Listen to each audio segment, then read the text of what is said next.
Imagine a world where the horizon is not made of concrete and steel, but of endless sawgrass and ancient cypress trees. A place where the air is heavy with the scent of damp earth and the distant call of a red-shouldered hawk. This is the Florida Everglades, the river of grass. To the outsider, this was a humid, impenetrable labyrinth of snakes, alligators, and fever. But to a group of brave souls, it was more than a swamp. It was a sanctuary. It was the only place on Earth where they could truly be free. In the 18th century, a new name began to echo through these wetlands, the Seminole. But they didn't start as one people. They were a collection of fragments, brave men and women who chose the unknown over the chains of the known.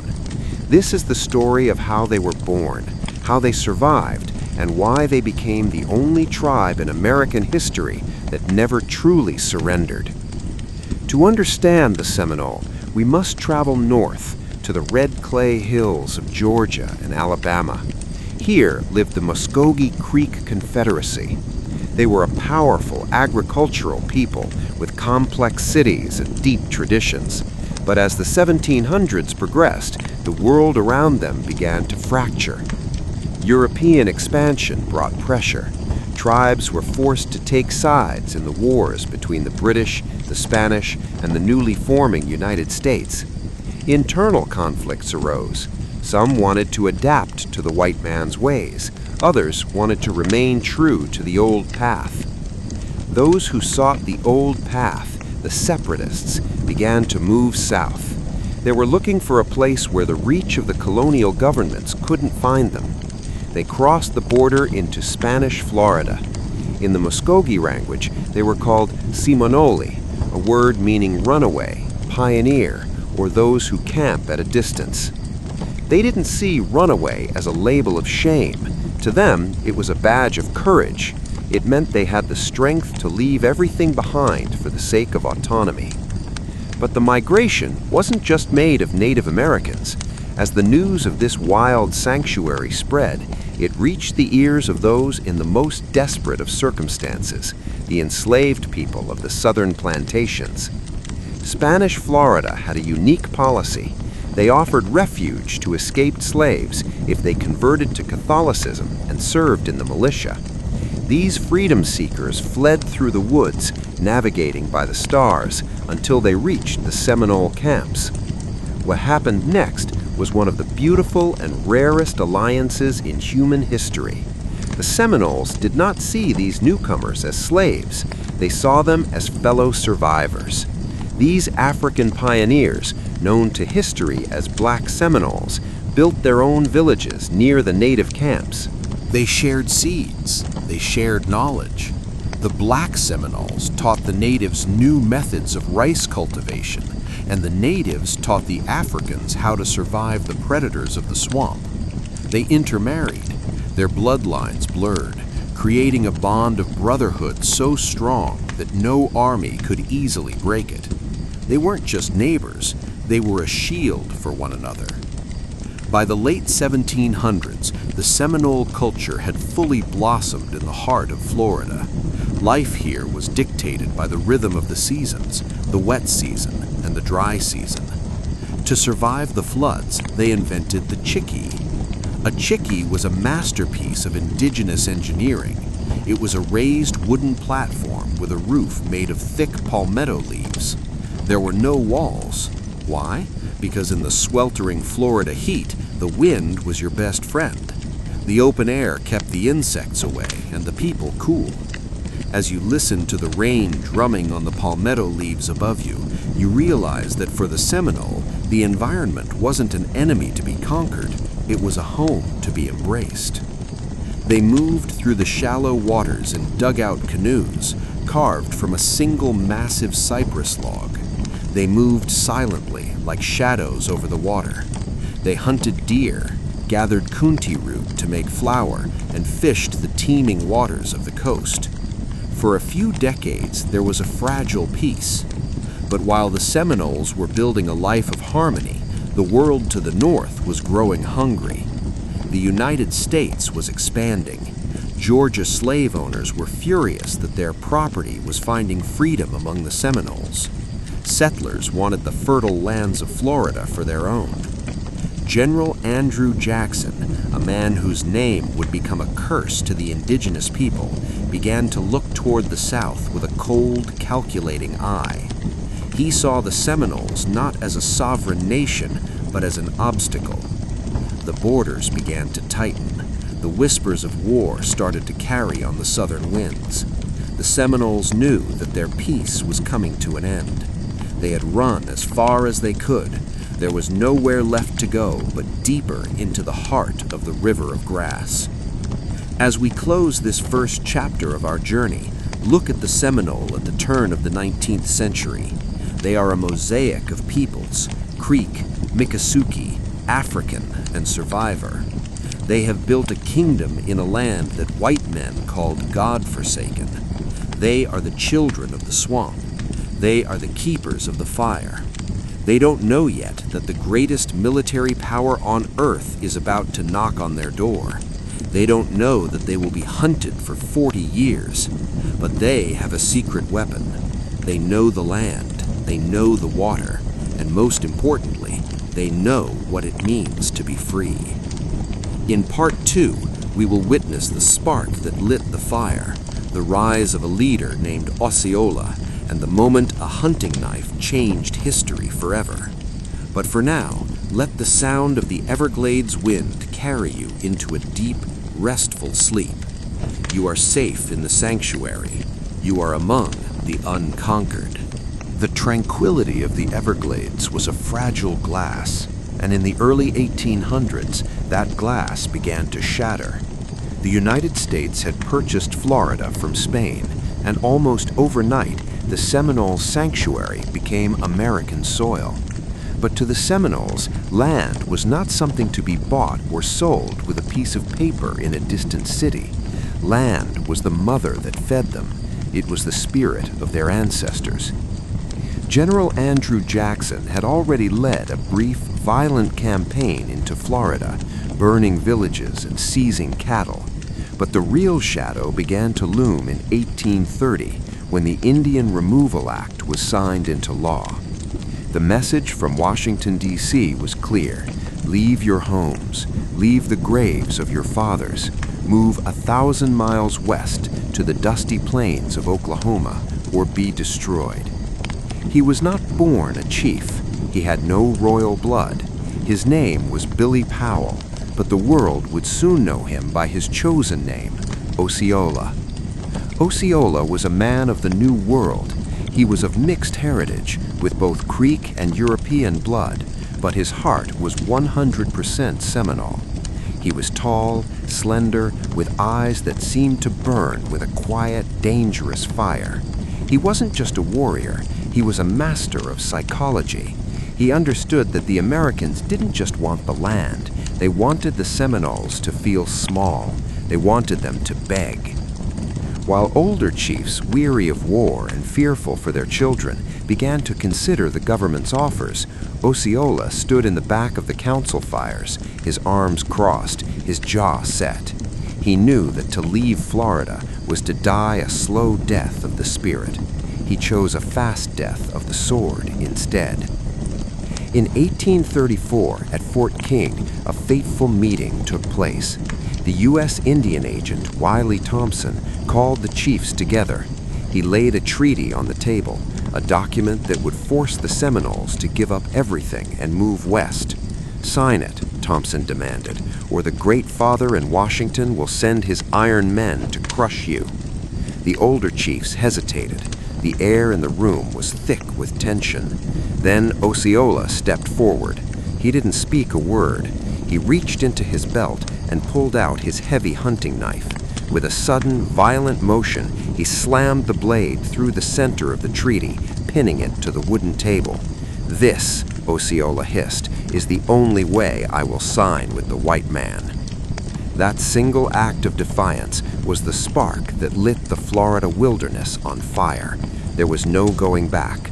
The Second Seminole War, the most expensive and grueling war in early American history, had begun.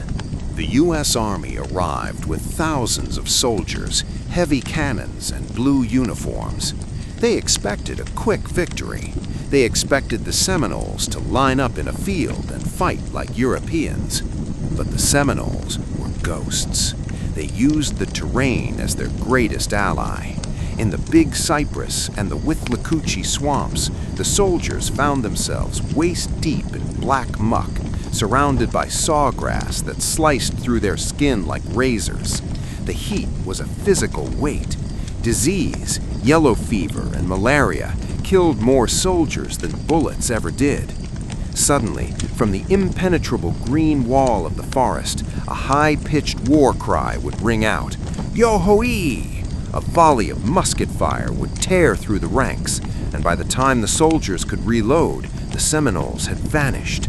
They moved through the water without a splash. They slept in the trees. They were the masters of a nightmare the Americans couldn't comprehend. For nearly 3 years, the U.S. Army could not catch Osceola. He became a legend, a phantom that haunted the dreams of generals. But the war was taking a toll. The Seminole women and children were starving, hiding in the deepest parts of the Everglades, living on roots and hope. In 1837, Osceola agreed to meet under a white flag of truce to discuss peace. He was sick with malaria, his body weak, but his spirit still firm. He believed in the honor of the warrior. He believed that even enemies respected the flag of peace. He was wrong. General Thomas Jessup, frustrated by his inability to win on the battlefield, ordered his men to ignore the flag. As Osceola stood unarmed, talking of peace, American soldiers swarmed him. They tackled the legendary warrior, bound him in chains, and dragged him away. The capture of Osceola under a flag of truce was seen as a disgrace even by many Americans at the time. He was taken to a cold prison cell in Fort Moultrie, South Carolina. Far from his beloved swamps, far from the sun of Florida, the great warrior's heart broke. Within months, he was dead. The Americans thought that by killing Osceola, they had killed the rebellion. They thought the Seminoles would now crawl out of the swamps and surrender. They were wrong again. Osceola's death didn't end the war. It turned him into a martyr. It turned his people's grief into a cold, hard resolve. Other leaders like Abiaka, Sam Jones, took up the mantle. They retreated deeper into the Everglades, places where no white man had ever set foot. They vowed that for every drop of Osceola's blood, they would stay in Florida for 1,000 years.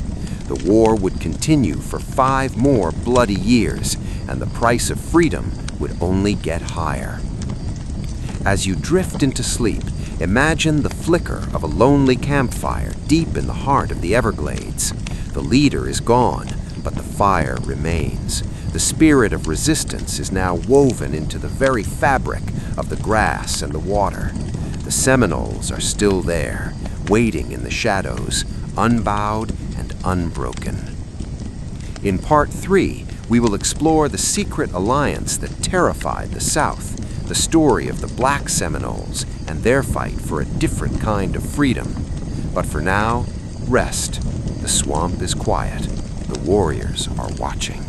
In the history of the American frontier, there is a story that was long kept in the shadows. It is a story of 2 different peoples from 2 different continents who found a common home in the harshest place imaginable. To the plantation owners of Georgia and the Carolinas, the Florida Everglades was a hole in the bottom of their world. It was a place where their property, the men and women they held in chains, would vanish. These escapees didn't just run, they transformed. They became the Black Seminoles. They weren't just fleeing from something, they were fleeing to something. In the swamps, they found the Seminole Indians. 2 cultures, one African, one indigenous, met under the canopy of the ancient oaks and realized they shared the same heartbeat, the desire to live and die free. Not slaves, but partners. Unlike the European settlers, the Seminoles did not view skin color as a measure of a person's soul. When the escaped Africans arrived in their camps, the Seminoles welcomed them, but the relationship was unique. The black Seminoles lived in their own independent villages. They were masters of agriculture, having brought with them the knowledge of rice cultivation from the west coast of Africa, a skill that was perfect for the flooded plains of Florida. They paid a small tribute of grain and livestock to the Seminole chiefs in exchange for protection. They became the maroon communities of the South. They wore traditional Seminole clothing, spoke the Muskogee language, and intermarried. But most importantly, they became the eyes and ears of the tribe. Because they knew the ways of the white man better than anyone, they served as the bridge between the two worlds, as translators, advisors, and elite scouts. As the U.S. Army pushed deeper into Florida, they realized they weren't just fighting a native war, they were fighting a slave rebellion. The black Seminoles were the fiercest warriors in the forest. For them, the stakes were higher. If a native Seminole was captured, he faced relocation to Oklahoma. If a black Seminole was captured, he faced the whip, the branding iron, or the gallows.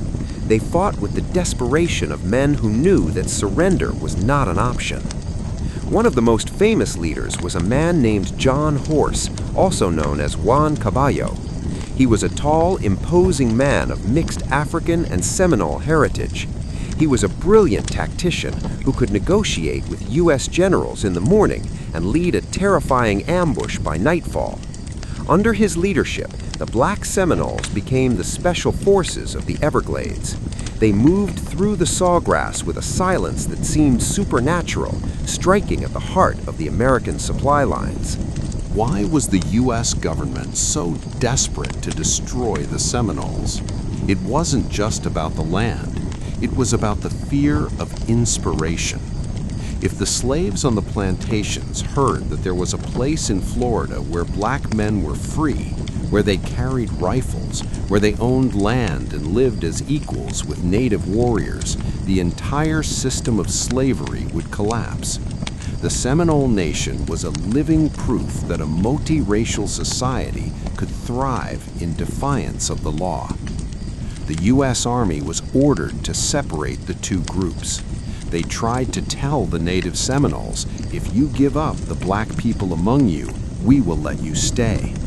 The Seminole response was a resounding no. To the Seminoles, the black members of their tribe were family. They were their brothers, their wives, and their children. They refused to sell their kin for a false peace. This loyalty is one of the most honorable chapters in the history of the American Indian. As the wars dragged on into their second and third decades, the pressure became unbearable. The U.S. government eventually realized they couldn't win by force alone, so they began to offer a deal. They promised the black Seminoles that if they agreed to move to the Western Territories, Oklahoma, they would be granted their freedom and protected from the slave catchers. It was a gamble. John Horse and his people eventually agreed to lead their families west, embarking on their own Trail of Tears. But even in the West, they were hunted. Slave raiders from Texas crossed into Oklahoma to kidnap them. In a final, legendary act of bravery, John Horse led his people on a midnight escape across the Rio Grande into Mexico, where slavery had been abolished. They fought their way through the desert until they reached freedom under the Mexican flag. To this day, their descendants, the Muskogos, still live there, keeping the songs and stories of the Florida swamps alive. As you prepare for sleep, think about the courage it took to build a life in the middle of a war. The black Seminoles remind us that freedom is not a gift, it is a choice. It is something forged in the heat of the sun and the cold of the swamp. They were the people of two worlds. They showed the world that when oppressed people stand together, they become an immovable force. The wind in the Florida pines still carries the echoes of their drums. the water in the Everglades still remembers the rhythm of their canoes. They were never truly caught. They were never truly broken. In the final part of our series, we will see what happened to those who stayed behind, the small group of survivors who became the Unconquered, and how they built a modern empire from the mud of the Everglades. Sleep now, knowing that even in the darkest swamp, the light of brotherhood can never be extinguished.